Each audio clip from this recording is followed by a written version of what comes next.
So now we know 3 million people over the age of 65 admit to having been scammed or defrauded on the internet or by the telephone. It may be more.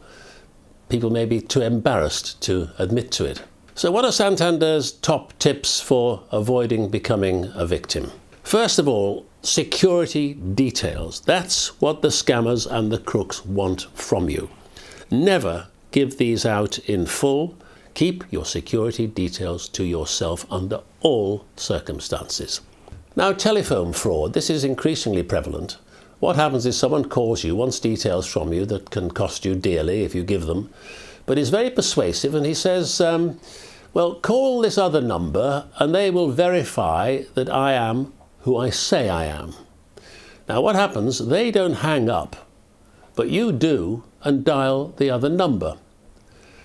But because they haven't hung up, you get through not to the number you've dialed, but to them again, and they say, of course, we can verify that the first call you had was authentic. What you should make a habit of doing is, instead of dialing the number they give you to call them back on, dial the number of a relative whose voice you will easily recognize. It's a simple check. You should be aware that you have it to use against them. Money, funds. Never transfer money out of your account for security reasons, what's called security reasons. Someone rings up, wants to persuade you, you've got to move from one account to the other for security reasons. You'd be lucky ever to see the money again. Emails. Never reply to these. Never get tempted by any email to reply with security or personal information.